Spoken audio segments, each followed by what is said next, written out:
Welcome to Shukla study point. आप सभी का स्वागत है आपके अपने YouTube channel Shukla study point में। मैं शिवम शुक्ला आप सभी दोस्तों का हार्दिक स्वागत करता हूं। आज के वीडियो के माध्यम से हम लोग चर्चा करेंगे संस्कृत साहित्य से बनने वाले बहुत ही महत्वपूर्ण अति लघुत्तरीय लघुत्तरीय और दीर्घोत्तरीय प्रश्नों के बारे में। और आपको बता दूं कि ये वीडियो जो है बहुत ही महत्वपूर्ण है और संस्कृत में आपको और कहीं से कुछ पढ़ने की ज़रूरत नहीं पड़ेगी अगर आप इस वीडियो को अंत तक देख लेंगे। यानी इस वीडियो के माध्यम से संस्कृत का मॉडल पेपर जो है उसको मैं सॉल्व करवाने वाला हूँ। जो खास करके आपको पढ़ना होता है बीए सेकंड सेमेस्टर में संस्कृत गद्य साहित्य, अनुवाद और संगणक प्रयोग, इन सभी से बनने वाले महत्वपूर्ण प्रश्नों पर चर्चा करूँगा। लिखित टाइप का ये मॉडल पेपर होगा। अच्छा, इसमें इस मॉडल पेपर की सबसे खास बात ये होगी कि इस वीडियो में आपको जो मॉडल पेपर होगा लिखित वाला, उसमें जैसे अनुवाद वाला जो पोर्शन यानी संस्कृत का हिंदी में अनुवाद, हिंदी का संस्कृत में अनुवाद जो आपको करने को लेकर के प्रश्न आता है, उसको भी मैं आपको अनुवाद करवाऊँगा। जो व्याख्या करने को लेकर के आता है वो व्याख्या मैं करवाऊँगा। सब कुछ यानी कि उसमें जो आपका पूरा का पूरा मॉडल पेपर जैसे आपको क्वेश्चन पेपर आता है, सेम वैसे इसमें मैं समझने का प्रयास करूँगा। जैसे ये मैं इसको समझने का प्रयास करूँगा, मैं आपको पूरा बाकायदा समझाते हुए आगे बढ़ूँगा। यानी विस्तार से हर एक चीज़ों को समझने वाले हैं इस वीडियो के माध्यम से, तो बिल्कुल घबराने की ज़रूरत आपको नहीं है। चलिए अब जानने का प्रयास करते हैं। संस्कृत बीए द्वितीय सेमेस्टर न्यू मॉडल पेपर है 2024 की परीक्षाओं के लिए, जिसमें आपको संस्कृत गद्य साहित्य, अनुवाद और संगणक प्रयोग। संगणक माने होता संगणक जो है ये गणना करने की मशीन को संगणक कहते हैं। अब संगणक की अगर बात की जाए तो संगणक को आज की कल की भाषा में हम कंप्यूटर कहते हैं। कंप्यूटर को पहले संगणक कहा जाता था, ठीक है। उसी का अनुप्रयोग हमको देखना। अनुवाद आप जानते हैं क्या होता है। और संस्कृत गद्य साहित्य के आविर्भाव और उसके उद्भव विकास के बारे में जानने का प्रयास रहेगा, ठीक है। उसमें किन किन विद्वानों ने अपनी भूमिका निभाई है, उन विद्वानों के बारे में ही पढ़ने का प्रयास करेंगे। सिलेबस ऑलरेडी अवेलेबल है, अगर आप लोगों ने नहीं देखा तो देख लीजिएगा, बाकी सिलेबस में कहेंगे तो डाल दूंगा। देखिए, संस्कृत गद्य साहित्य, अनुवाद और संगणक प्रयोग ये आपके पेपर का नाम है। इसमें आपको सुकनासो उपदेश और शिवराज विजयम के जो है व्याख्या आपको देखनी पड़ेगी, ठीक है। इसके अलावा समीक्षात्मक प्रश्न दोनों ग्रंथों से पूछे जाएंगे। इसके अलावा गद्य साहित्य के उद्भव में प्रमुख साहित्यकारों में बाणभट्ट, दंडी, सुबंधु, शूद्रक, अंबिका दत्त व्यास और पंडिता छमाराव शामिल हैं। तो इन सभी के बारे में आपको पढ़ना है। उसके बाद में फिर अनुवाद के बारे में हिंदी से संस्कृत में अनुवाद आपको करने को लेकर के पूछा जाएगा। फिर उसके बाद में अनुवाद संस्कृत से हिंदी में और अंग्रेजी में भी, कंप्यूटर का सामान्य ज्ञान उसके बाद में, और उसके बाद में इंटरनेट वगैरह के बारे में आपको पढ़ना। तो ये सब आपको पढ़ना है, ठीक है। बारीकी के साथ हर एक चीज़ के बारे में अध्ययन करेंगे और बढ़िया तरीके से आज की वीडियो के माध्यम से हर एक चीज़ होगी। और एक बात यहीं पर और आपको बता दूं कि अगर आपको को करिकुलर से रिलेटेड वीडियो चाहिए या को करिकुलर कोर्स अपना पढ़ना है, तो को करिकुलर में आपको क्या पढ़ना है, फर्स्ट एड एंड हेल्थ के बारे में आपको पढ़ना है सेकंड सेमेस्टर में। तो आप हमारा दूसरा चैनल जो है मैंने बनाया अभी अभी नया, कल या परसों मैंने, मतलब कल चैनल बनाया है परसों, ठीक है। उस चैनल का नाम है को करिकुलर मास्टर। तो आप को करिकुलर मास्टर नाम के यूट्यूब चैनल को सब्सक्राइब कर लीजिएगा, को करिकुलर मास्टर, ठीक है। करिकुलर मास्टर ये चैनल है, इस चैनल को आप सब्सक्राइब कर लीजिएगा, ठीक है। इस पर आपको वीडियो मिलने वाली को करिकुलर मास्टर पर। अब देखेंगे, देखिए सभी प्रश्न करने अनिवार्य है। खंड आ के 50 शब्दों में एक प्रश्न का उत्तर आपको देना है, ध्यान रखिएगा। अति लघुत्तरीय प्रश्न है ये, 3 खंडों में पेपर बटा हुआ होगा। खंड बा में आपको लघुत्तरीय प्रश्न पूछे जाएंगे, खंड सा में दीर्घोत्तरीय, और खंड आ से अति लघुत्तरीय। देखिए 10 प्रश्न आपको मिलेंगे, 10 के 10 प्रश्न करने होंगे। अलग अलग विश्वविद्यालयों का मॉडल पेपर आपका अलग अलग होगा, जैसे कि किसी में आपको 5 प्रश्न अति लघुत्तरीय करने होंगे, किसी में 10 प्रश्न करने होंगे, ऐसे लघुत्तरीय में किसी में 4, किसी में 5। तो ये आपका 3 टाइप के ही प्रश्न लघुत्तरीय में पूछे, मतलब कि पूछे जाएंगे पूरा लिखित पेपर में, अति लघुत्तरीय, लघुत्तरीय और दीर्घोत्तरीय, ठीक है। तो उसको लेकर के मैं तीनों प्रश्नों को आपको बताऊंगा और बारीकी के साथ, यानी कोई भी प्रश्न आपका एग्जाम में जो आएगा सब यही प्रश्न आएंगे, तो प्रश्न आप लोग तैयार कर लीजिएगा। पहला प्रश्न, संस्कृत गद्य साहित्य का उद्भव स्पष्ट कीजिए, यानी संस्कृत गद्य साहित्य का उद्भव कैसे हुआ। संस्कृत गद्य साहित्य के उद्भव की अगर बात की, देखिए संस्कृत की अगर बात की जाए, वैसे श्रव्य काव्य और दृश्य काव्य दो प्रकार के काव्य होते हैं। लौकिक काव्य को दो काव्यों में या दो भेदों में बांटा जाता है, एक होता है दृश्य काव्य और एक होता है श्रव्य काव्य। तो जो श्रव्य काव्य होता है उसको 3 भागों में बांटते हैं, एक होता है गद्य काव्य, एक होता है पद्य काव्य और एक होता है चंपू काव्य। गद्य काव्य जैसे कि जो गद्य में लिखी हुई रचनाएं होती वो, पद्य मतलब कि जो गाने बजाने वाली चीजें होती है वो, और इसके बाद में जो चंपू काव्य होता है वो गद्य और पद्य दोनों को सॉरी तबीयत थोड़ी सी खराब है, चंपू काव्य दोनों को मिला करके होता है, यानी गद्य और पद्य दोनों को मिला लेंगे तो चंपू काव्य बनेगा, ठीक है। गद्य काव्य के 2 भेद होते हैं, कथा और दूसरा आख्यायिका, ये बात आप ध्यान रखेंगे, ठीक है। और इसी तरीके से सारी चीज़ें आपको समझने का प्रयास मैं आपको बताऊँगा। तो इसमें जो आपका गद्य साहित्य का उद्भव पूछा गया है, तो संस्कृत में गद्य साहित्य का प्रयोग जो है सबसे पहली बार वैदिक काल में आपको मिल जाएगा। गद्य का सबसे पहले दर्शन आपको कहाँ पर मिलेगा? वैदिक संहिता में मिलेगा। ऋग्वेद में आपको जो उसकी सबसे पुराना ग्रंथ है और दुनिया का सबसे पुराना एक प्रकार से ग्रंथ, सबसे पुराना वेद आपका है ऋग्वेद संहिता। ऋग्वेद संहिता संस्कृत पद्य और गद्य दोनों का प्राचीनतम आधार है। अगर पूछे कि संस्कृत पद्य का आविर्भाव या उद्भव कहाँ से हुआ, तो ऋग्वेद संहिता से हुआ, यानी ऋग्वेद से, और गद्य का भी आविर्भाव वहीं से हुआ। कृष्ण यजुर्वेद की जो तैत्तिरीय संहिता है, उसमें इस वेद की काठक और मैत्रायणी जो संहिताएँ हैं, अच्छा ये ब्राह्मण ग्रंथ कुछ लिखे गए हैं जो कि इसे काठक ब्राह्मण ग्रंथ हो गए, जो कि इस ऋग्वेद संहिता से रिलेटेड हैं, ठीक है? तो इसमें आपको मिल जाएगा, ठीक है? प्राचीन उपनिषदों में भी आप देखेंगे गद्य के बारे में आपको जानकारी मिल जाएगी। वैदिक साहित्य में गद्य का प्रयोग आख्यानों में कई बार किया गया है, और इस प्रकार समस्त वैदिक वाङ्मय में अगर आप देखेंगे तो गद्य में एक प्रकार से मतलब पद्य के साथ-साथ गद्य का प्रयोग भी आपको दिखाई पड़ेगा। ऐतिहासिक जो खोज हुए हैं उनसे स्पष्ट प्रमाणित होता है कि वैदिक साहित्य में संस्कृत गद्य के प्रारंभिक रूप के दर्शन आपको मिल जाएँगे, ठीक है? आचार्य बलदेव उपाध्याय जी कहते हैं कि वैदिक काल से प्रारंभ करके मध्यकाल तक गद्य के विकसित होने का इतिहास बड़ा ही मनोरम रहा है। गद्य के दो प्रकार के रूप मिलते हैं, एक वैदिक काल का सीधा साधा बोलचाल का गद्य, और दूसरा लौकिक संस्कृत का प्रौढ़ समास बहुल जो है गांठबंध वाला जो गद्य मिला है, जिसमें समास बाहुल्य शब्दावलियों का प्रयोग है। तो इन दोनों प्रकार के गद्यों में एक प्रकार से अपना विशिष्ट सौंदर्य और आकर्षण दोनों का है, और दोनों अपने ही स्थान पर बिल्कुल ठीक है। तो ये गद्य के उद्भव के बारे में मैंने आपको बताया। तो ये गद्य साहित्य का उद्भव जो है ये वेदों से माना जाता है, और बाद में आकर के फिर लौकिक में वो एक प्रकार से समास युक्त जटिल शब्दावलियाँ सामने आई। आगे देखिएगा। दूसरा प्रश्न है, गद्य काव्य किसे कहते हैं? फटाफट से आप बताएंगे, गद्य काव्य किसे कहते हैं? ये तो आप गद्य साहित्य का उद्भव और विकास देख चुके। अब प्रश्न आपसे ये पूछा गया, गद्य काव्य क्या है? तो गद्य शब्द जो है ये गद धातु से बना है। जो गद्य शब्द है ये किससे बना हुआ है? ये संस्कृत के गद धातु से बना हुआ है। गद व्यक्त्यायाम वाचिः, ये यत यानी यत प्रत्यय अगर इसमें लगा देंगे, गद में यत प्रत्यय लगा देंगे तो उसके बाद में गद्य बनता है, और यह लय प्रधान पद्य बंध से भिन्न होता है। गद्य भाषा का वह स्वरूप होता है जिसमें पदबंध का परित्याग किया जाता है, पदबंध कुछ नहीं होता है। इसके अलावा भाव, भाषा एवं रस का समुचित परिपाक इसमें आपको दिखाई पड़ता है। दंडी ने काव्यादर्श गद्य का लक्षण दिया है। काव्यादर्श एक रचना है, दंडी ने लिखा है काव्यादर्श। दंडी संस्कृत के बड़े अच्छे विद्वान हैं। उन्होंने लक्षण दिया कि आपादः पद संतानो गद्यम, अर्थात पदबंध रहित वाक्य विन्यास को ही गद्य कहते हैं। क्या कहा? आपादः पद संतानो गद्यम, यानी कि पदबंध यानी बिना पद के जो वाक्य होता है या वाक्य विन्यास होता है वही गद्य कहलाता है। तो ये हो गया आपका गद्य काव्य। अच्छा, संस्कृत गद्य काव्य की उत्पत्ति हुई कैसे? इसको लेकर के कई मत प्रचलित हैं कि संस्कृत गद्य काव्य कैसे बना। पहला मत ये है मेरे भाई, पहला मत है कि गद्य काव्यों की उत्पत्ति पद्य काव्यों से लोक कथाओं के माध्यम से हुई है। पद्य काव्यों में जो लोक कथाएं थीं उन्हीं को एक प्रकार से कहने में, लोक कथाओं को कहने में गद्य का प्रयोग किया गया होगा। दूसरे विद्वान कहते हैं, ग्रीक विद्वानों ने कहा कि ग्रीक गद्य रचनाओं से भारतीय गद्य कवियों की उत्पत्ति हुई या गद्य काव्यों की उत्पत्ति हुई, ऐसा माना जाता है। तीसरा सिद्धांत ये कहता है कि गद्य काव्यों की उत्पत्ति पद्य काव्यों के समानांतर स्वाभाविक क्रमिक प्रक्रिया से हुई है। तो इस तरीके से जो है गद्य पद्य का आविर्भाव एक साथ हुआ है, ठीक है? ऐसा वेदों में भी मैंने आपको बताया कि गद्य और पद्य दोनों वहीं से आपको मिले हैं। तो इस तरीके से ये चीज़ें हैं गद्य काव्य। गद्य काव्य के 4 भेद माने हैं आचार्य विश्वनाथ ने। तो इसी को लेकर के अगला प्रश्न आपकी स्क्रीन पर आ चुका है कि आचार्य विश्वनाथ ने संस्कृत गद्य काव्य के कितने भेद माने हैं? तो आचार्य विश्वनाथ ने संस्कृत गद्य काव्य के कितने भेद माने भैया? 4 भेद माने हैं आचार्य विश्वनाथ ने। कौन कौन से भेद हैं वो? पहला भेद है मुक्तक, दूसरा भेद है वृत्तगंधी, तीसरा भेद है उल्कालिका प्राय, और चौथा आपका है चूर्णक, ठीक है? मुक्तक की अगर बात की है तो मुक्तक समास रहित होता है। वित्तगंधी की अगर बात किया है तो वित्तगंधी जो होता है उसमें यत्र तत्र छंदोमयता का प्रवाह दिखाई पड़ता है, यानी वृत्तगंधी नाम के गद्य काव्य में आपको छंद महता दिखाई पड़ेगी, यानी छंद का प्रयोग आपको दिखेगा कुछ।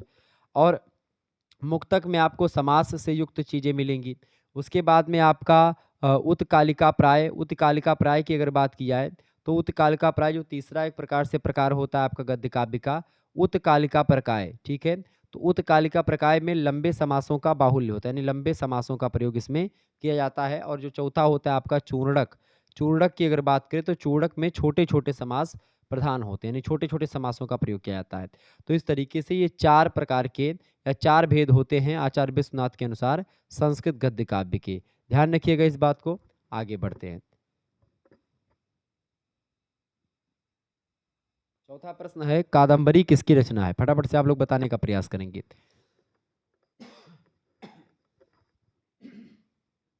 बताएं, फटाफट से आप बताने का प्रयास करेंगे। कादंबरी जो रचना है किसने लिखी है? तो कादंबरी आप सभी को पता होगा, बाणभट्ट की रचना। किसकी रचना है? बाणभट्ट की रचना है कादंबरी, ठीक है। अच्छा, बाणभट्ट के माता पिता का क्या नाम था? तो बाणभट्ट के जो है माता का नाम था राज देवी और पिताजी का नाम था चित्रभानु, ध्यान रखिएगा। और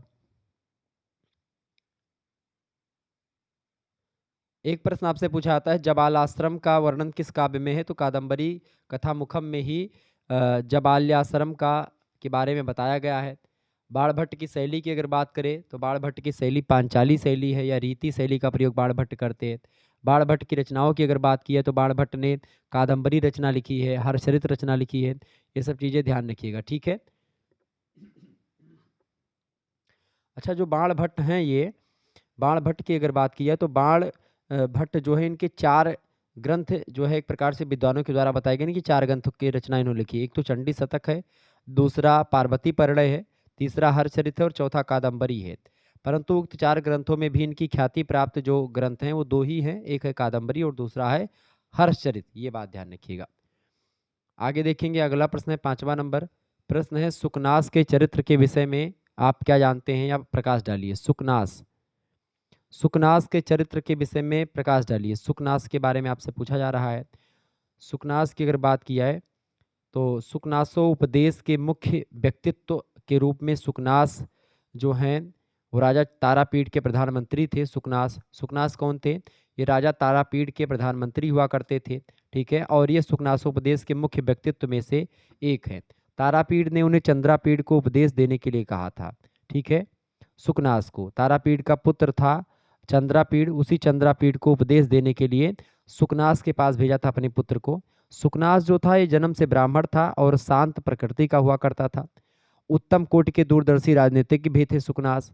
राजकुमार बल, धन और शासकीय शक्ति से संपन्न होते थे, अतः उनके विपथगामी होने का बड़ा भय रहता था। इसलिए सुकनास ने अच्छे अच्छे उपदेश दिए थे चंद्रापीठ को, ताकि चंद्रापीठ कहीं बिगड़ ना जाए। चंद्रापीठ को सही रास्ते पर लाने के लिए उनके पिता तारापीठ जो कि एक राजा थे, उन्होंने ही एक प्रकार से उनके पास भेजा था। तो सुकनास ने सभी प्रकार से चंद्रापीठ को लौकिक व्यवहार की शिक्षा दी और एक प्रकार से उन्होंने कई सारे उपदेश दिए हैं सुकनास ने। सुकनास द्वारा चंद्रापीठ को कई सारे उपदेश दिए गए, जिन जिन उपदेशों में कई सारे उपदेश शामिल हैं, जैसे कि चंद्रापीठ का सभी शास्त्रों में पारंगत होना, ये पहला उपदेश। सभी विद्याओं का अध्ययन करके ज्ञान प्राप्त कर लेना। लक्ष्मी क्रोध, काम और लोभ का अधिष्ठान है, ये बात भी बताई। लक्ष्मी द्वारा सत्पुरुषों के श्रेष्ठ व्यवहारों का नष्ट होना। लक्ष्मी द्वारा दक्षिणादि गुणों का समाप्त होना। लक्ष्मी सज्जनता और धर्माचरण को नष्ट करती है। लक्ष्मी का दारुण मद वृद्धावस्था में भी शांत नहीं होता और ऐश्वर्य रूपी अंधकार से उत्पन्न अंधापन अंजन की बत्ती से ठीक नहीं होता। इसके अलावा विशेष स्वादजन्य मूर्छा जड़ी बूटियों से निवारित नहीं होती है। तो इस तरीके से कई सारा ज्ञान सुकनास ने जो है चंद्रापीठ को दिया, जो कि तारापीठ के पुत्र थे, ठीक है। समझ में आ गई चीज़ें? आगे देखिएगा, अगला प्रश्न 6ठा नंबर प्रश्न है, लौकिक संस्कृत गद्य के उद्भव का विवरण दीजिए। लौकिक संस्कृत गद्य के उद्भव का विवरण दीजिए। बढ़िया प्रश्न आपसे पूछा जा रहा है। लौकिक संस्कृत गद्य के उद्भव की अगर बात की जाए तो लौकिक संस्कृत भाषा में प्रारंभिक गद्य दर्शन के ग्रंथों में अगर बात की जाए तो व्याकरण के ग्रंथों और आयुर्वेद तथा ज्योतिष के ग्रंथों में आपको लौकिक भाषा में प्रारंभिक गद्य का दर्शन होता है। कौटिल्य की रचना है, कौटिल्य का दूसरा नाम विष्णुगुप्त और चाणक्य भी है, तो उनकी रचना है अर्थशास्त्र, उसमें पतंजलि की रचना है महाभाष्य, उसमें आपको लौकिक संस्कृत गद्य का एक प्रकार से प्रादुर्भाव आपको मिलेगा। इसके अलावा आगे आप देखेंगे तो महाभाष्य में और इसके अलावा अंतिम काल के उपनिषदों में सुंदर वर्णन आपको मिलेगा गद्य का। पतंजलि के महाभाष्य में अनेक आख्यायिकाओं के उल्लेख प्राप्त होते हैं, जैसे कि वासुदत्ता, सुमनोत्तर। इसके अलावा भयमरथी का कथन है कि दंडी और भोज ने मनोवती नामक कृति का संकेत किया है। रामिल और सोमिल ने शूद्रक कथा की रचना की है और बाण ने भट्टारक हरिचंद के मग की प्रशंसा की है। तो ये सब गद्य में ही किया है। तो इस तरीके से गद्य के आविर्भाव के बारे में आप यहाँ से बता सकते हैं, ये चीज़ें लिख सकते हैं। आगे देखेंगे 7वां क्वेश्चन आपकी स्क्रीन पर आ चुका है। मृच्छकटिकम पर संक्षिप्त टिप्पणी लिखिए। मृच्छकटिकम की अगर बात की जाए तो एक रचना है ये। मृच्छकटिकम किसने लिखा है? महाकवि शूद्रक के द्वारा लिखी गई ये रचना है। एकमात्र कृति है उनकी मृच्छकटिकम। शूद्रक के संदर्भ में विद्वानों में भले ही विभिन्न मत हैं, परंतु मृच्छकटिकम की श्रेष्ठता के संदर्भ में सभी विद्वान एकमत हैं। और मृच्छकटिकम बड़ी जबरदस्त रचना है और अपने प्रकार का एक अद्वितीय रूपक है ये। मृच्छकटिकम एक रूपक है, ये बात भी ध्यान रखेंगे।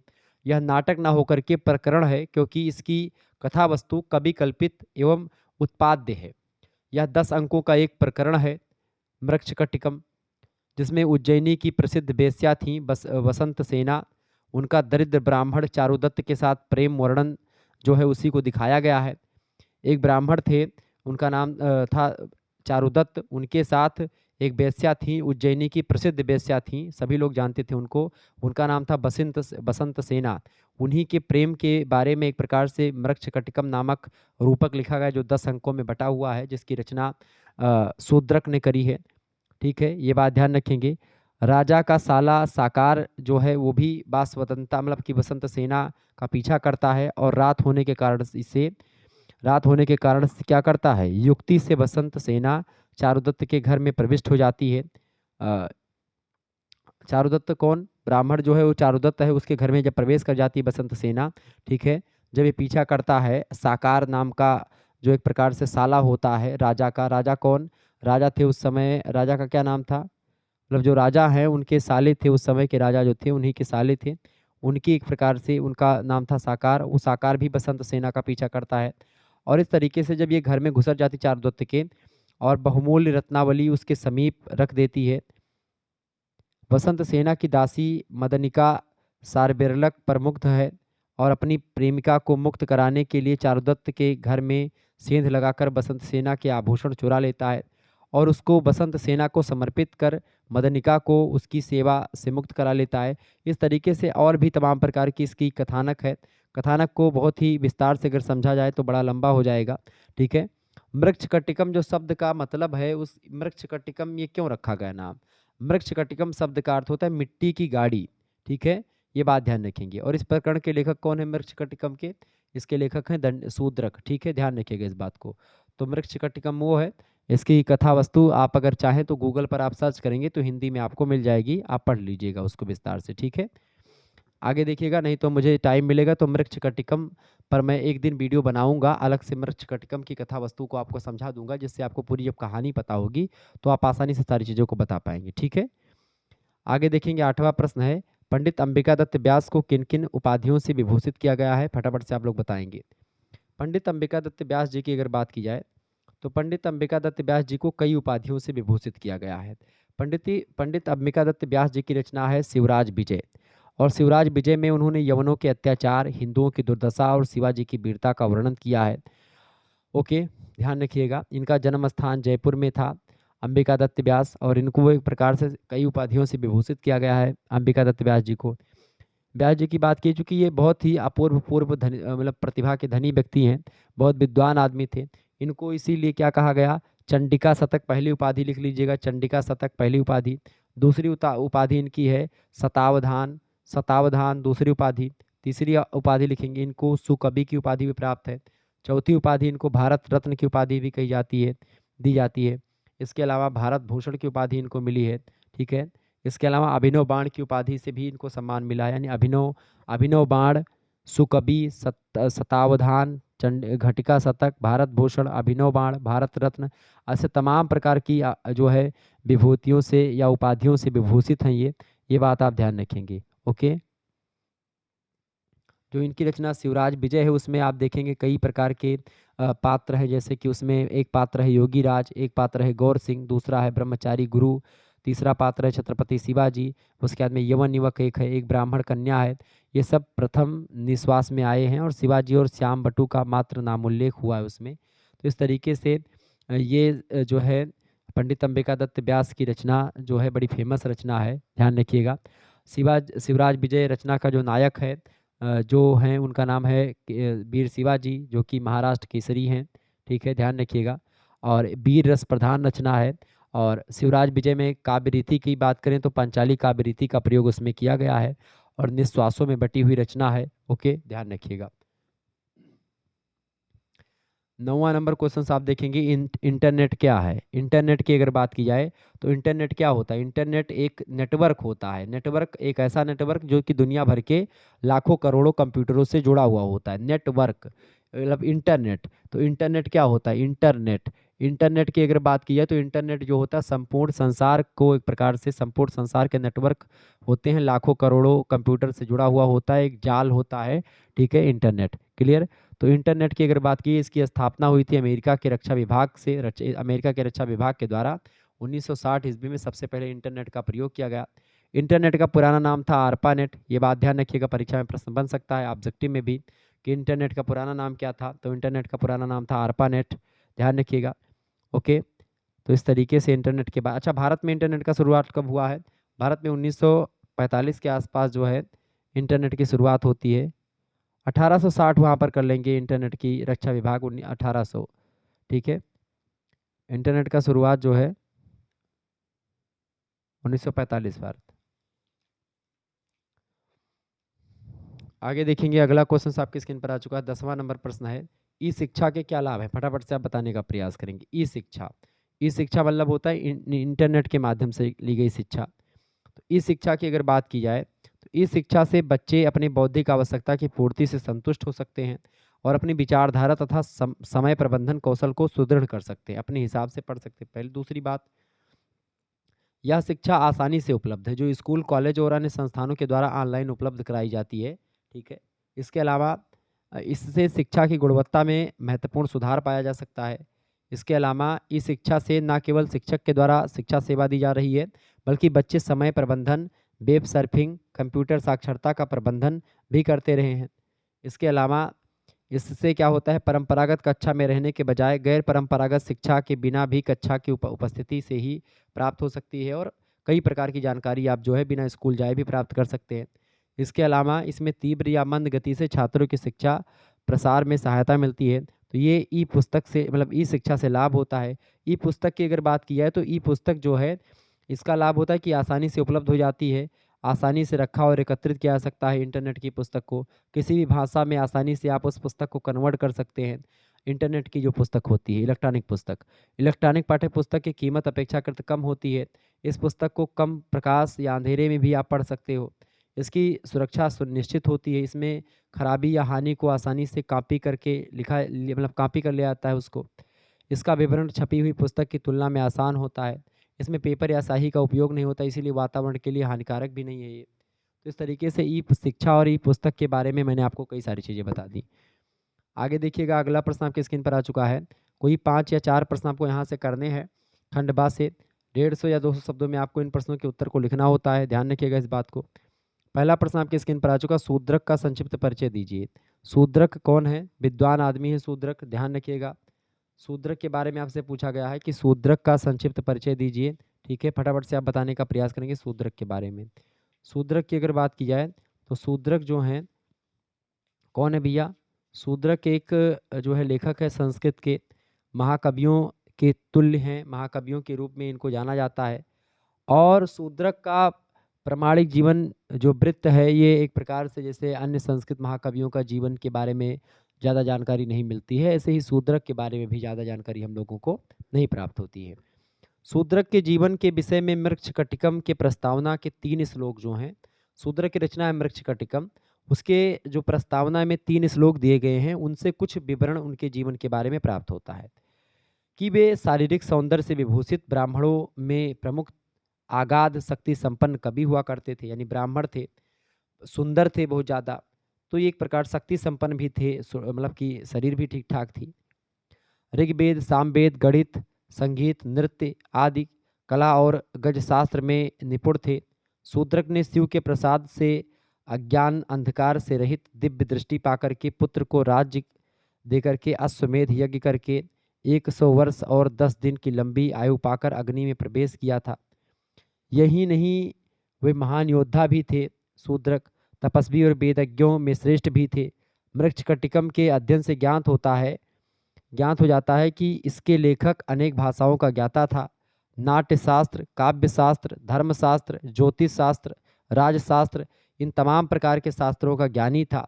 संभवतः दक्षिणापत्य एवं ब्राह्मणों को सम्मान देने वाले प्रतिष्ठित व्यक्ति थे। कई लोगों ने इसलिए शूद्रक को सातवाहन वंशीय आंध्रवृत्त राजाओं में अन्यतम सिद्ध किया है। क्योंकि आप देखेंगे मृच्छकटिकम की रचना को पढ़ने के बाद में ऐसा लगता है कि ये वही व्यक्ति लिख सकते हैं। मृच्छकटिकम का लेखक शूद्रक को मानने में कई विद्वानों ने आपत्ति प्रकट करी है। एक विद्वान है कीथ नाम के विद्वान का कहना है कि शूद्रक एक कल्पित नाम है, मतलब ये इनके नाम जैसा मतलब कोई नाम नहीं था, इसकी कल्पना करी गई है। शूद्रक को उन्होंने कहा कि कल्पित नाम है जो भारतीय कथाओं में प्रचलित था। शूद्रक जैसा हास्यास्पद नाम कोई नहीं रखता है। उन्होंने कहा, कीथ महोदय ने क्या कहा कि शूद्रक एक कल्पित नाम है जो भारतीय कथाओं में प्रचलित था। शूद्रक जैसा हास्यास्पद नाम यानी कि हंसने जैसा नाम, शूद्रक नाम अच्छा नहीं है देखने में, सुनने में, तो ऐसा नाम कौन रखेगा अपना। किंतु दूसरी ओर अनेक प्रमाण शूद्रक की ऐतिहासिकता सिद्ध करते हैं। प्राचीन भारतीय आख्यानों का नायक शूद्रक स्कंद पुराण में आंध्रवंशी राजा के रूप में निर्दिष्ट होता है, यानी आंध्रवंश के राजा के रूप में वो सामने आते हैं। वह विक्रमादित्य से 27 वर्ष पूर्व था, ऐसा डॉक्टर भंडारकर ने प्रमाण करके दिखाया है कि आंध्रवृत्त राजा सिमुक ही, जो सिमुक राजा थे आंध्रवृत्त साम्राज्य के, तो वो राजा सिमुक जो हैं वही शूद्रक हैं, जिसने इस राजवंश की स्थापना 83 ईसा पूर्व में करी थी। आंध्रवृत्त राजा सिमुक ही शूद्रक है, इसका प्रमाण इन्होंने दिया। डॉक्टर भंडारकर एक अच्छे इतिहासकार हैं, ठीक है। और आंध्रवृत्त वंश ही सातवाहन वंश के नाम से बाद में प्रसिद्ध होता है। जिस प्रकार कुछ टीकाकार एवं इतिहासकार आंध्रवृत्त वंश के संस्थापक सिमुक को शूद्रक समझ करके उसका काल 83 ईसा पूर्व मानते हैं, उसी प्रकार अन्य लोग आंध्रवृत्त के राजा वशिष्ठी पुत्र पुलमामी को शूद्रक सिद्ध करते हैं और इसका काल 2वीं शताब्दी ईस्वी माना जाता है। तो इस तरीके से चंद्रबली पांडे एक अच्छे इतिहासकार हैं, उन्होंने अपनी पुस्तक शूद्रक में यही मत प्रतिपादित किया है। कुल मिलाकर के भारतीय विद्वान शूद्रक को काल्पनिक नहीं अपितु एक ऐतिहासिक पुरुष मानते हैं। पाश्चात्य विद्वानों का मत है कि शूद्रक काल्पनिक है, अब प्रायः अस्वीकार है। ये एक प्रकार से जो शूद्रक को आप काल्पनिक बताते हैं, उनका जो विचार है, जो कीथ महोदय हैं या जो पाश्चात्य विचारक हैं, उनका विचार एक प्रकार से खंडित हो चुका है, क्योंकि प्रमाण जो है उन लोगों ने नहीं दे पाए। वो लोग प्रमाण बस केवल हंसी मस्खरी में टाल दिया। भारतीय विद्वानों ने जबरदस्त तरीके से तर्क दिया और उस तर्क के आगे जो विदेशी विद्वान थे सब धराशायी हो गए। तो इस तरीके से शूद्रक जो है, इनका जीवन परिचय मैंने आपको बताया। अगला प्रश्न है, आउटपुट डिवाइस किसे कहते हैं? फटाफट से आप बताने का प्रयास करेंगे। आउटपुट डिवाइस किसे कहते हैं? आउटपुट डिवाइस जो होता है ये कंप्यूटर में होता है। कंप्यूटर में एक डिवाइस होती है इनपुट डिवाइस और एक होती है आउटपुट डिवाइस। इनपुट जो होता है ये कंप्यूटर में दर्ज की गई कच्ची जानकारी दी जाती है इनपुट से, और अक्षरों, संख्याओं और चित्रों ये इसका संग्रह होता है इनपुट। जबकि जो आउटपुट होता है ये डेटा प्रोसेसिंग के बाद कंप्यूटर द्वारा दिया गया डाटा, किया गया प्रोसेस डाटा होता है। आउटपुट को परिणाम भी कहा जाता है। इन परिणामों को भविष्य में उपयोग के लिए भंडारण उपकरणों में स्टोर कर सकते हैं। यानी आउटपुट जो होता है, आउटपुट से एक हार्डवेयर घटक होता है जो संसाधित डेटा को उपयोगकर्ता को वापस लौटाता है। आमतौर पर उपयोग किए गए या किए जाने वाले आउटपुट डिवाइस जो हैं उनमें खास करके आपका पहला डिवाइस आपका होता है मॉनिटर। मॉनिटर क्या है? मॉनिटर जो होता है कंप्यूटर का एक हिस्सा होता है और कंप्यूटर में लगा एक आउटपुट डिवाइस है, जिसे आमतौर पर विजुअल डिस्प्ले यूनिट भी कहा जाता है। मॉनिटर को क्या बोलते हैं? जो आपको दिखता है, टीवी वगैरह कभी देखे होंगे तो टीवी पर जो पूरा दिखता है वो मॉनिटर होता है आपका। जो विजुअल डिस्प्ले यूनिट है उसी को बोलते हैं मॉनिटर। कंप्यूटर का मुख्य आउटपुट डिवाइस माना जाता है मॉनिटर को। दूसरा डिवाइस होता है प्रिंटर। क्या होता है? प्रिंटर। प्रिंटर की अगर बात की, ये क्या है भैया? प्रिंटर जो होता है कंप्यूटर पर दस्तावेज बनने के बाद में इसको हार्ड कॉपी में प्रिंटर के लिए मतलब प्रिंटर के लिए भेज दिया जाता है, तो प्रिंटर से एक प्रकार छप करके कॉपी निकल आती बाहर। तीसरा होता है प्लाटर। प्लाटर एक विशेष प्रकार का आउटपुट डिवाइस होता है। इसके अलावा चौथा होता है आपका स्पीकर। स्पीकर भी जो है एक आउटपुट डिवाइस है जो संगीत की तरह आवाज़ सुनने और लोगों के साथ बातचीत करने की अनुमति देता है। तो इस तरीके से आउटपुट डिवाइस के बारे में बताया। इनपुट डिवाइसों में आपका जो होता है जो उसके अंदर होता है, ठीक है, ध्यान रखिएगा। आगे देखेंगे, अगला क्वेश्चन आपकी स्क्रीन पर आ चुका है। तीसरा नंबर प्रश्न है, शोध गंगा से आप क्या समझते हैं? फटाफट से आप बताएंगे शोध गंगा क्या है। शोध गंगा की बात करें तो ये ऑनलाइन लर्निंग प्लेटफॉर्म है शोध गंगा। इसके अलावा शोध गंगा के अलावा स्वयं, मॉक, डेलनेट, इनफ्लिपनेट, शोध गंगा, गूगल स्कॉलर, स्वयं, ये सब एक प्रकार से ऑनलाइन लर्निंग प्लेटफॉर्म है भारत के, ठीक है। अगर शोध गंगा की बात की है तो ये क्या है, प्रश्न पूछा गया शोध गंगा क्या है। शोध गंगा भारत के शोध प्रबंधों का ऑनलाइन इलेक्ट्रॉनिक भंडार है। यह इनफ्लाइबनेट केंद्र यानी कि इसके द्वारा स्थापित किया गया था। ये इनफ्लाइबनेट केंद्र के द्वारा इसको स्थापित किया गया है। इनफ्लाइबनेट अहमदाबाद की ऑनलाइन कंपनी का नाम है। विश्वविद्यालय अनुदान आयोग यानी यूजीसी के जून 2009 के एक आदेश के अनुसार विश्वविद्यालयों के शोधार्थियों के लिए अपने शोध प्रबंधों को इलेक्ट्रॉनिक रूप में भी जमा करना अनिवार्य बना दिया गया है। और आपको बता दूं कि अभी ऑनलाइन जो जमा होगा ये सब शोध गंगा में जमा होगा।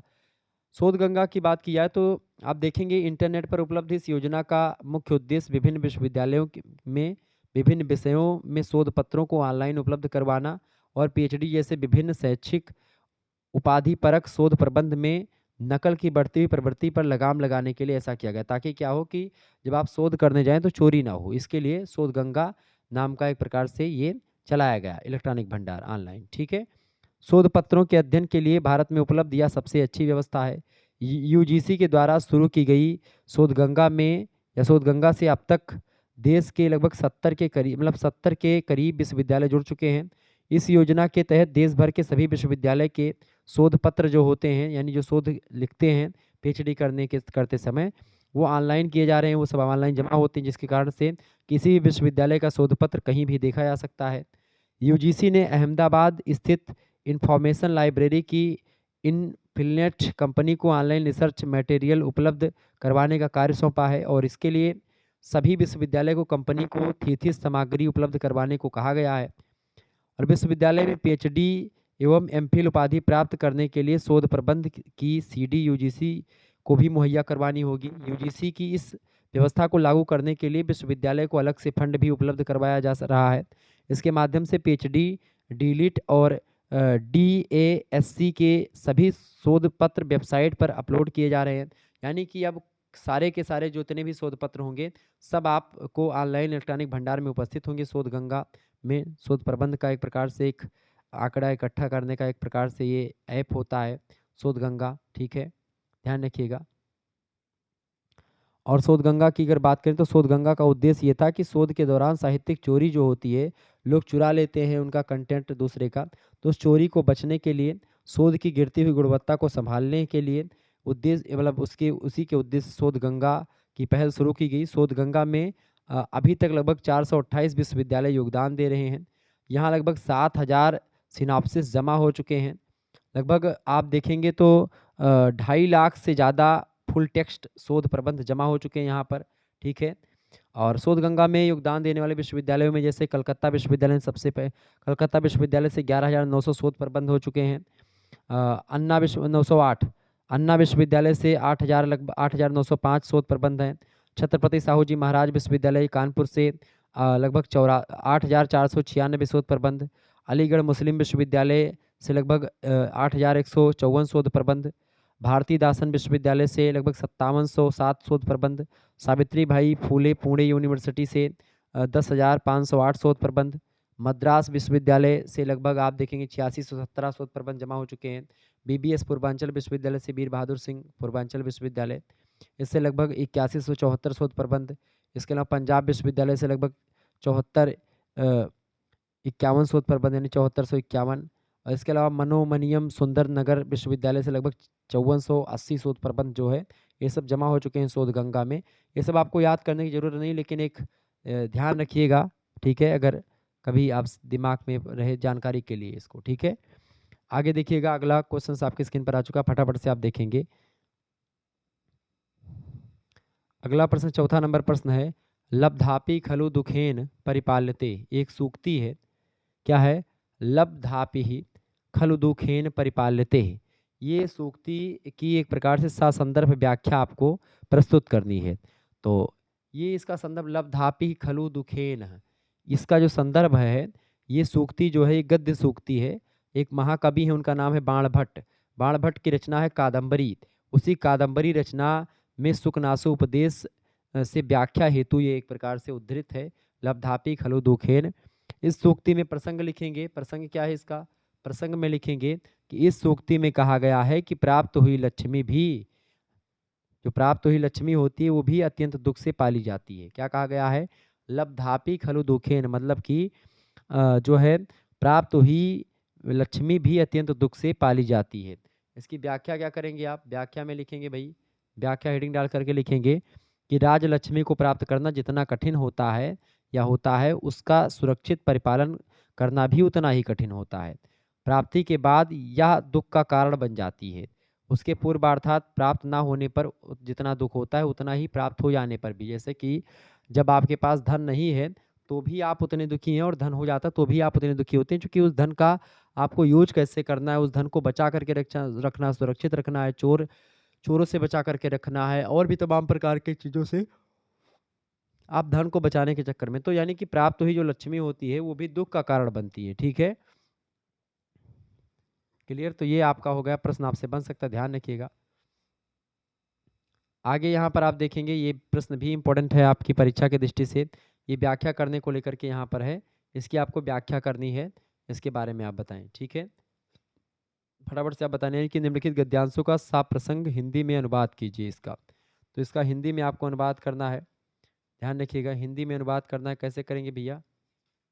हिंदी में अनुवाद करना है आपको, फटाफट से आप करके दिखाइए इसको। कैसे करेंगे इसको अनुवाद भी? देखिए, यहाँ पर आपका सीधा सीधा लिखा हुआ है कि मुने विलक्षणो अयम भगवान सकल कला कलाप कलनः सकल कालनः कराला कालः। मतलब कि ये यहाँ पर सबसे पहली बात ये जाने कहाँ का है। ये संदर्भ जो है आप देखेंगे, यहाँ पर संदर्भ है प्रस्तुत गद्यांश महाकवि श्री अंबिका दत्त व्यास जी के द्वारा लिखित है, शिवराज विजय नाम का रचना। उसी नामक ग्रंथ रत्न से प्रथम निश्वास, उसका निश्वासों में चूंकि बटा हुआ है, उसी निश्वास से उद्धृत है ये। ठीक है, इसके अलावा प्रसंग में क्या है?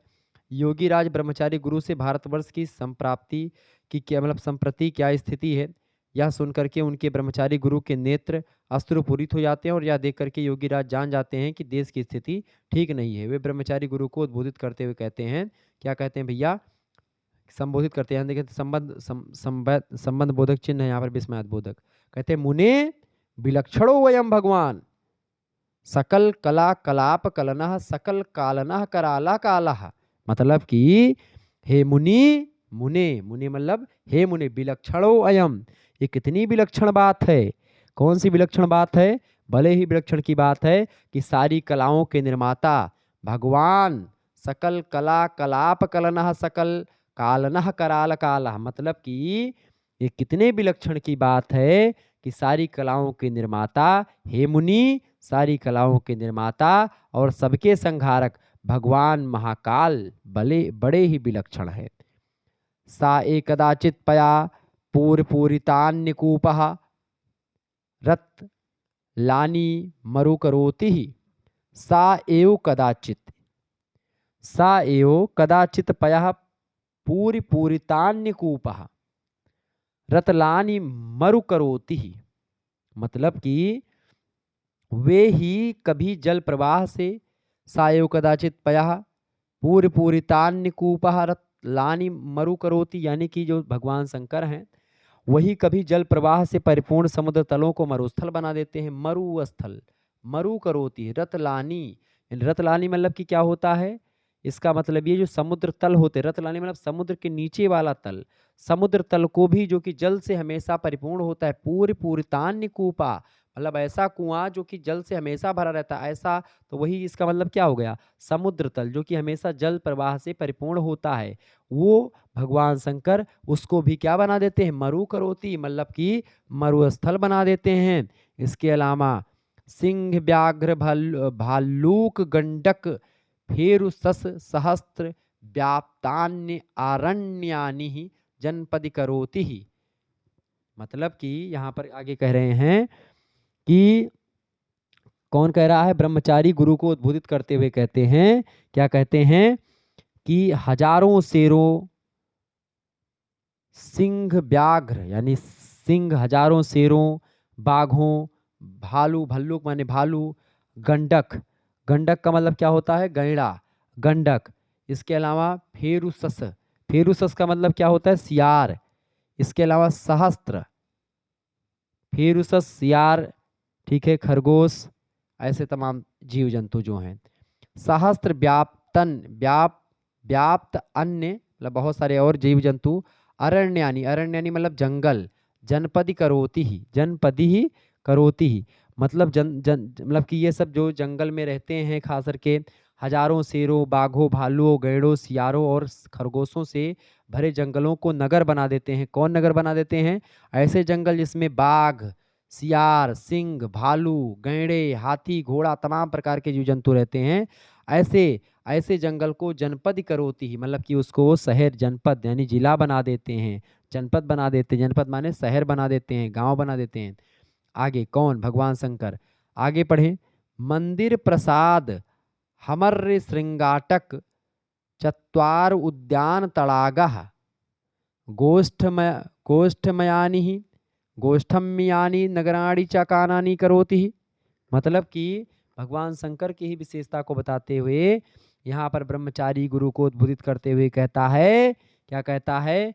कि इसके अलावा हजारों शेरों, बाघों, भालुओं, गैड़ों, सियारों और खरगोशों से भरे जंगल को नगर बनाने के बाद मंदिरों, कहाँ, किसको? मंदिरों, प्रसादः हमर्य श्रृंगाटक, मंदिर को, राजमहलों, अट्टालिकाओं, ठीक है, श्रृंगारटक, अट्टालिकाएं, चौराहे, चत्वार, उद्यान, तड़ाग। देखिए यहाँ पे क्या लिखा? चत्वार, चत्वार माने चौराहा, उद्यान, उद्यान माने बगीचा, तड़ाग, तड़ाग माने तालाब, ठीक है, सरोवर। इसके अलावा गोष्ठयानी, गोष्ठयानी का मतलब क्या होता है? गौशाला, ठीक है, इसके गौशालाओं से भरे जंगल, नगराणी चा काननी करोती, काननी करोती मतलब कि जो ये गौशाला, उपवन, सरोवर, चबूतरा, चौराहा, अट्टालिका, राजमहल, मंदिर, इन सभी से भरे नगरों को जंगल बना देने में सक्षम है। यानी ऐसे नगरों को, नगराणी चा कानन, कानन माने भी जंगल होता है, ठीक है, नगराणी चा यानी ऐसे नगर जिसमें सब कुछ है, मंदिर है, बड़े बड़े राजमहल हैं, अट्टालिकाएं हैं, चौराहे हैं, चबूतरे हैं, उपवन है, सरोवर है, मतलब जो कुछ भी है, गौशालाएं हैं, उनको वो जंगल बनाने में भी सक्षम है और जंगल को नगर बनाने में भी सक्षम है। इसके अलावा आगे देखेंगे, निरीक्षन्ताम कदाचित स्मिन्नेव भारतवर्षे यायजूके राजसूय दिग्या, राजसूय आदि यज्ञः व्ययाजितः कदाचिद हयोवर्ष वाता अय्यातप हिम सहानि तमपासी अतापित। इसका मतलब क्या है? आगे क्या करें? निरीक्षणताम, निरीक्षणताम, वो कहते हैं कि ब्रह्मचारी गुरु को उद्बोधित करता है, वो कहता है कि देखिए, कभी इसी भारतवर्ष में यज्ञों के, मतलब कि यज्ञों को, राजसूय आदि यज्ञ किए थे, कहीं ये कभी यहीं पर वर्षा, आंधी, धूप और हिमपात रहकर तपस्याएं की गई थी, और आज ये कैसा है? तो वही सारी चीज़ें यहाँ पर बताई गई हैं। यहाँ पर इसकी व्याख्या आप देख सकते हैं कि क्या है, कि देखिए, कभी इसी भारतवर्ष में यज्ञों को, राजसूय आदि यज्ञ किए गए थे, कभी यहीं पर वर्षा, आंधी, धूप और हिमपात सह करके तपस्याएं की गई थी। लास्ट वाली लाइन का यहाँ पर मतलब हुआ कि निरीक्षणताम कदाचित स्मिन्नेव भारतवर्षे यायजूकै राजसूय या आदि यज्ञा व्याप्तिजिसतः कदाचिदिहयो वर्ष वा आतप हिम सहानि तमपसी अतापितः। ठीक है, तो ये इसकी व्याख्या हो गई। आगे देखेंगे अगला जो है आपका इसकी भी व्याख्या आपको करनी है। ये कहाँ से भैया, ये कहाँ से उद्धृत है, इसको भी आपको बताना है। कदली दल कुंज पितस्य एतत् कुटीरस्य समन्तात पुष्पवाटिका पूर्वतः परम पवित्र पानीये पर परसहस्सन पुंडरीक पटल परिलक्षितम पात्रिकुल कूजित पूजित पयः पूरितः सर आसीत। ये एक प्रकार से अगर इसकी बात करें तो ये कहाँ से उद्धृत है भैया, ये भी एक प्रकार से प्रस्तुत गद्यांश महाकाव्य अंबिका दत्त व्यास द्वारा पढ़ित शिवराज विजय नामक ग्रंथ रत्न के से प्रथम निश्वास से ही उद्धृत है।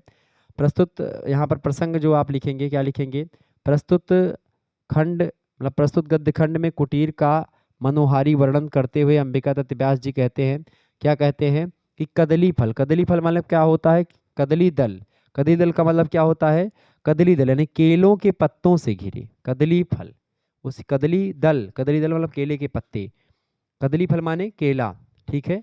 कदली फल गर्भ संभूतम है, कदली गर्भ संभूतम, तो कदली मतलब होता है केला, कदली फल मतलब केला, कदली दल का मतलब केले के पत्ते, तो कदली दल कुंज पितस्य एतत् मतलब केले के पत्तों से घिरे होने के कारण कुंज के समान प्रतीत, यानी एतत् कुटीरस्य समन्तात पुष्पवाटिका पूर्वतः परम पवित्र पानीये परसहस्र पुंडरीक पटल परिलक्षितम पत्रि कुल कूजित पूजित पयः पूरितः सर आसीत। मतलब कुंज के समान प्रतीत होने वाले उस कुटीर के चारों ओर पुष्प वाटिका थी। इसके अलावा पूर्व में परम रमणीय जलवाला, पूर्व में क्या था, पुंडरीक पटल परिलक्षितम पात्रिकुल कुंजिता पूजिता पया पूरिता सरासीता, मतलब वहां पर क्या था, पूरब में परम रमणीय जल वाला हजारों श्वेत कमल समूहों से परिपूर्ण तथा पक्षी कुल के कुंजन से युक्त जल से परिपूर्ण तालाब था। इसके अलावा दक्षिणतश्चय को निर्झर निर्झर ध्वनि, यानी दक्षिण में आपको बता दूं, दक्षिण में क्या था, दक्षिण दिशा में झरने की झरझर ध्वनि से मुखरित दिशाओं वाला ध्वनि दिगंतर फला पटला आस्वाद चपलिता चंचु पतंग। दक्षिण में क्या था, दक्षिण दिशा में झरने की झरझर ध्वनि से मुखरित दिशाओं वाला फलों के आस्वाद से चंचल चोंच वाले पक्षी कुल के आक्रमण से अधिक झुकी हुई शाखाओं वाले चपलित चंचु पतंगा क्रमण अधिका बिनत शाखा साखी समूह व्याप्ता सुंदर कंदरा पर्वत खंड आसीत। दक्षिण दिशा में ये सब थे, यानी कि झुकी हुई शाखाएं पक्षी कुल के आक्रमण के अधिक से बैठे हुए, जब पेड़ों पर पक्षी का जो झुंड है जब बैठता है तो झुकी हुई शाखाएं हो जाती, वो वृक्ष समूह से व्याप्त हैं, तथा सुंदर कला मतलब कंदरा है, उसमें मतलब सुंदर कंदराओं वाले पर्वत हैं, गुफाएं हैं, ये सब हैं। ये एक प्रकार से कुटीर का मनोहारी वर्णन करते हुए अंबिका दत्त व्यास जी कहते हैं। यहाँ पर आप देख सकते हैं, इसका अनुवाद ये है, ठीक है। ये स्क्रीनशॉट ले लीजिएगा इसका।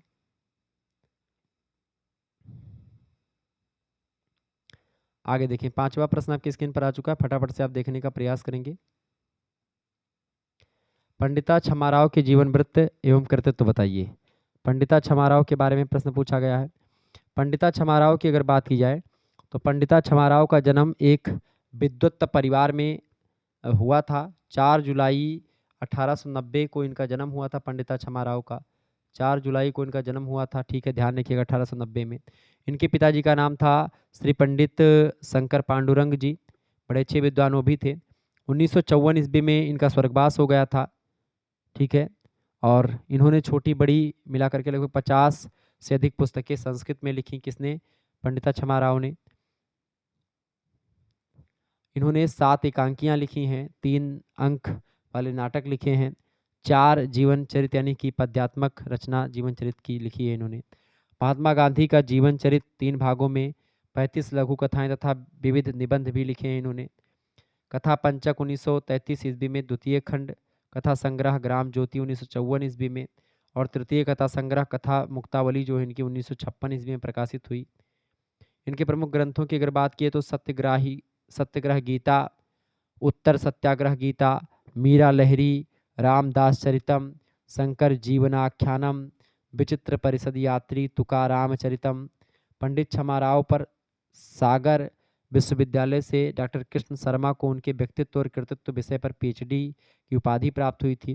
तो इस तरीके से इनकी कई कई सारी रचनाएं हैं और इनके जीवन के बारे में बताया। इनका देहांत 1954 में, जन्म 1890 में हुआ, ये बात ध्यान रखेंगे। और इनकी रचनाओं में प्रसाद और माधुर्य गुण अत्यधिक मात्रा में आपको मिलेंगे। दोनों सत्याग्रह गीता और उत्तरसार ग्रह गीता में भगवत गीता की शैली और भाषा का अनुकरण किया गया है। वैदर्भी रीति की कवित्री मानी जाती हैं पंडिता छमाराव, ठीक है, ध्यान रखिएगा। और इनके प्रकृति वर्णन बहुत ही रोचक और व्यापक माने जाते हैं, यानी प्रकृति वर्णन में बड़ी अच्छी मानी जाती हैं ये। प्रकृति वर्णनों में बाण भट्ट की जो भाषा है उसी भाषा का प्रयोग इनमें भी देखने को मिलता है और शैली भी वैसी ही दिखाई पड़ती है। इसके अलावा देश और विदेशों में बहुत घूमी हुई थी पंडिता छमाराव। कश्मीर वर्णन, बम्बई वर्णन, पेरिस वर्णन, इन्होंने उन सभी वर्णनों को सजीवता प्रदान करी। आपको बता दूं कि इन पर महात्मा गांधी के सत्याग्रह आंदोलन का बहुत ज़्यादा प्रभाव पड़ा था और इनके सभी ग्रंथों में देशभक्ति, स्त्री शिक्षा, विश्व प्रेम, भारतीय संस्कृति, अहिंसा दर्शन, इनका एक प्रकार से अच्छे तरीके से सुरुचिपूर्ण तरीके से वर्णन किया। महाकाव्य, खंडकाव्य, गीत काव्य और तमाम आधुनिक कहानियाँ, निबंध, संतों के जीवन चरित्र आदि सभी विषयों पर सफलतापूर्वक रचना इन्होंने करी पंडिता छमाराव जी ने। तो ध्यान रखिएगा, बहुत अच्छी विद्वान मानी जाती हैं। अगला प्रश्न, छठा नंबर प्रश्न है, सुबंधु की शैली का विवेचन करें। सुबंधु की शैली के बारे में अगर बताऊं तो सुबंधु विद्वान आदमी है। सुबंधु की गद्य शैली अतिशयोक्ति, अनुप्रास और समास प्रधान गौड़ी शैली का उदाहरण है। इनकी शैली कैसी है? गौड़ी शैली है, जो कि प्रधान गौड़ी शैली की बात मैं कर रहा हूँ। प्रधान गौड़ी शैली इनकी शैली है और समास प्रधान है। अनुप्रास और अतिशयोक्ति प्रधान भी है इनकी शैली। मतलब अनुप्रास और अतिशयोक्ति दो प्रकार के मतलब अलंकार जो है इनमें आपको मिलेंगे ज़्यादा। इसके अलावा सुबंधु जो है के बारे में मतलब उनकी यह गर्भोक्ति सत्य भी है कि उन्होंने कहा था कि मैंने एक ऐसे विलक्षण काव्य की रचना की है जिसमें प्रत्येक अक्षर में श्लेष है। और उनकी रचना श्लेष तथा विरोधाभास का ऐसा दुर्गम महाकांतर है कि उसमें वास्तविक काव्य सौंदर्य को ढूंढ निकालना कठिन हो जाता है।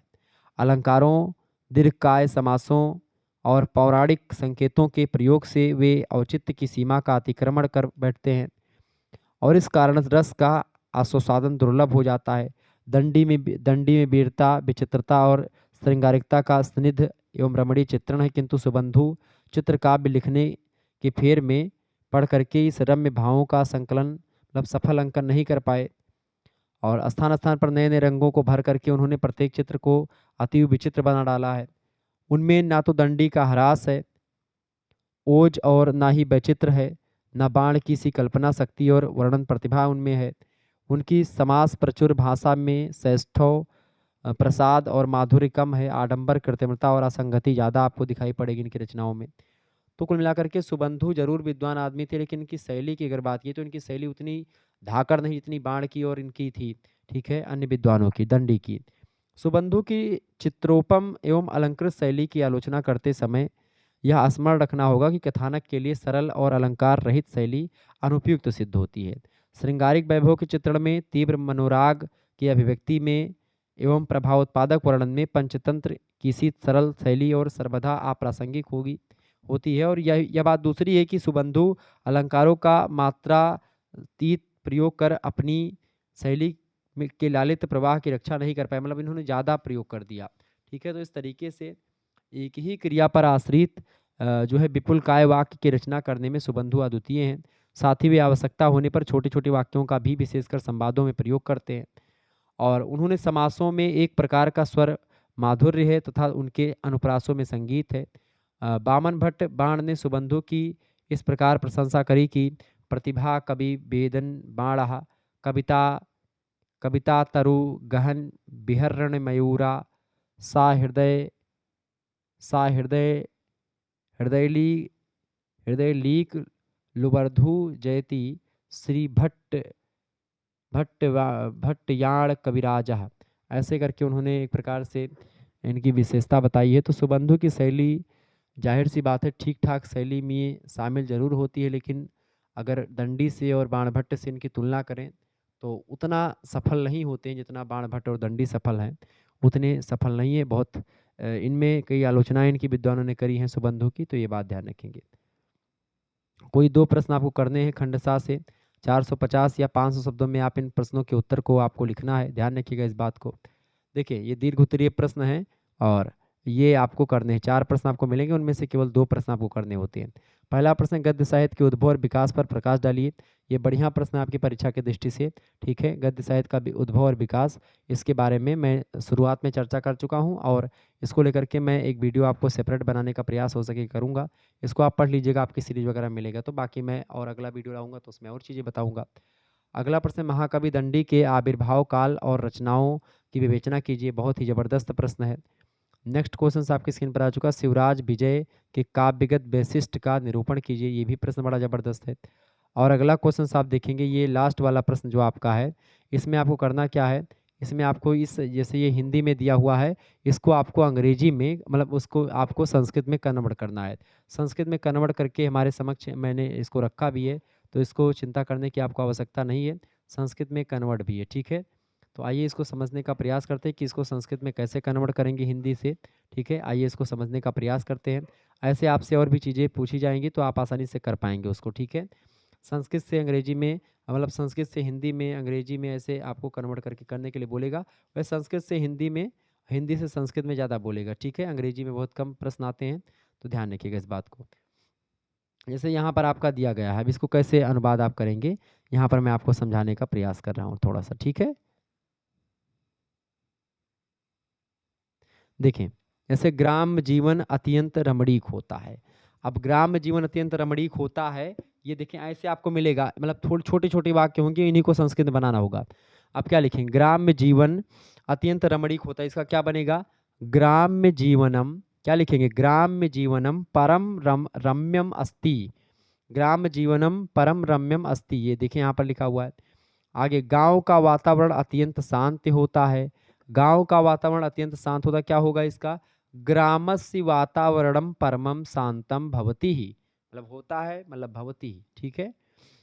तो ग्राम का वातावरण कैसा होता है, गांव का वातावरण अत्यंत शांत होता है, यानी कि क्या लिखेंगे, ग्रामस्य वातावरणम परमम शांतम भवति ही। ऐसे आगे, गांव में प्रायः कृषक लोग रहते हैं। अब गांव में कृषक लोग रहते हैं तो क्या लिखेंगे, ग्रामेषु प्रायः कृषकाः निवसन्ति। क्या लिखेंगे, ग्रामः प्रायः कृषकाः निवसन्ति। इसके बाद में आगे, खेती बाड़ी उनका प्रमुख धंधा है। खेती बाड़ी मतलब कृषि कर्म, खेती बाड़ी का मतलब क्या हो, कृषि कर्म। तेषां प्रधानम कर्म वर्तते, कृषि कर्म तेषां प्रधानम कर्म वर्तते, खेती बाड़ी उनका धंधा है। आगे, वे पशुओं को भी पालते हैं।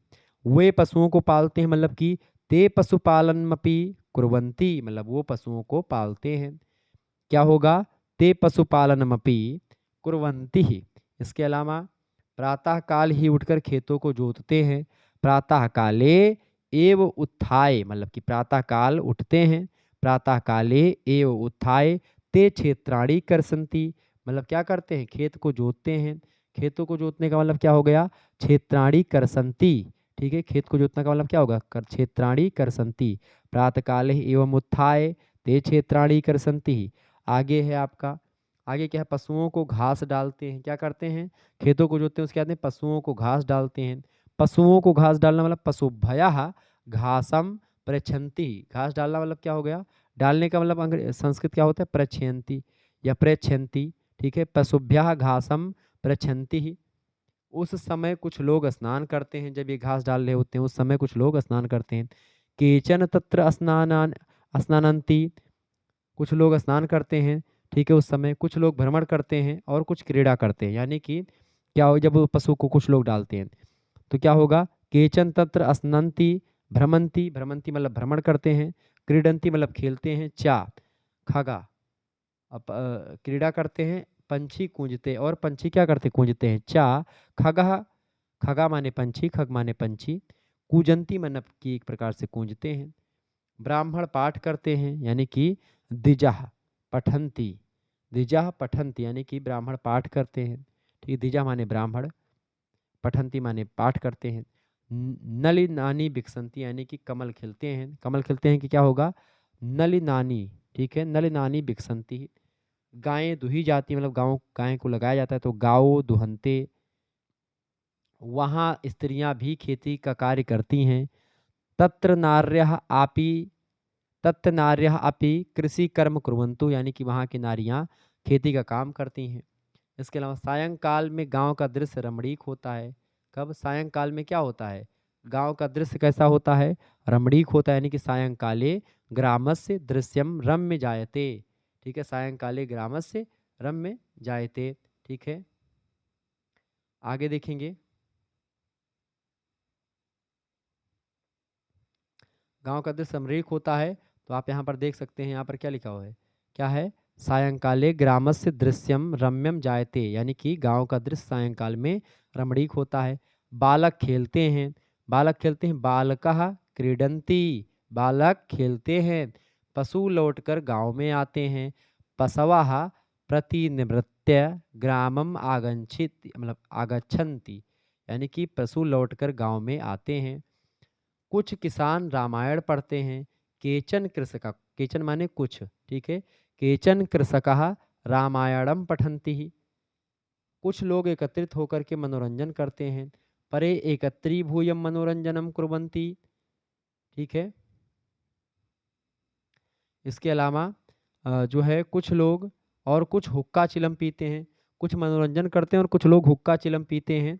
ठीक है, यानी कि देखें, केचन कृषकाः रामायणं पठन्ति, परे एकत्री, यानी कुछ लोग परे एकत्री भूयम मनोरंजन करोतु, कुछ लोग क्या करते हैं? एकत्रित होकर मनोरंजन करते हैं। अपरे चा धूम्रपानम कुर्वन्ति, कुछ लोग क्या करते हैं? हुक्का चिलम पीते हैं, धूम्रपान करते हैं। इस तरीके से आप लोग जो है यहाँ पर संस्कृत से, यहाँ पर अगर संस्कृत से पूछता तो ऐसे बना देते, हिंदी से पूछेगा तो ऐसे। तो इस तरीके से कुछ भी हिंदी में आपको दे सकता है, कई प्रकार की चीज़ें दे सकता है जो कि आपके सिलेबस से परे होंगे, तो आप उनको आसानी से कर पाएंगे। ठीक है, ओके। ऐसे चीज़ों को और भी मैं आपको समझाने का प्रयास करूंगा, और भी चीज़ें आपको बताई जाएंगी। चलिए फिर मिलते हैं हम नेक्स्ट वीडियो में, तब तक के लिए जय हिंद जय भारत। आप सभी का बहुत बहुत धन्यवाद। हमारे साथ जुड़ने के लिए इसी प्रकार से अपना प्यार हमेशा बनाए रखेंगे। तो आप लोग इसका स्क्रीनशॉट ले लीजिएगा। ठीक है, इसका स्क्रीनशॉट ले लीजिएगा, ये आपके लिए इंपॉर्टेंट है। इसका स्क्रीनशॉट ले लीजिए सभी लोग फटाफट से। इसके बाद में आप इसका स्क्रीनशॉट ले लीजिएगा, ये सब प्रश्न इंपॉर्टेंट है। इसका स्क्रीनशॉट ले लीजिएगा, इसका, ठीक है, इंपॉर्टेंट है। इसके अलावा इसका स्क्रीनशॉट ले लीजिएगा आप सभी लोग, और उसके बाद में फिर इसका स्क्रीनशॉट आप ले लीजिएगा। ठीक है, इसका ले लीजिएगा आप, ये प्रश्न, इन सभी के उत्तर मैंने बता दिए हैं, तो आप लोग वीडियो को 2 से 3 बार देख लीजिएगा। और इसी तरीके से हर एक सब्जेक्ट का मॉडल पेपर जो है आएगा। आपको बता दूं कि 2023 का जो मॉडल पेपर है, हर एक सब्जेक्ट का, संस्कृत का से लेकर के हिंदी वगैरह का, और क्वेश्चन पेपर जो विभिन्न विश्वविद्यालयों के हैं वो सब पड़े हुए हैं। प्लेलिस्ट में वीडियोज़ हैं, आप लोग देख लीजिएगा। जल्द ही नई प्लेलिस्ट में बनाने का प्रयास करूँगा। ठीक है, मिलते हैं फिर नेक्स्ट वीडियो में, तब तक के लिए जय हिंद जय भारत। आप सभी का बहुत बहुत धन्यवाद। हमारे साथ जुड़ने के लिए इसी प्रकार से अपना प्यार बनाए रखेंगे। Okay, good night, I love you.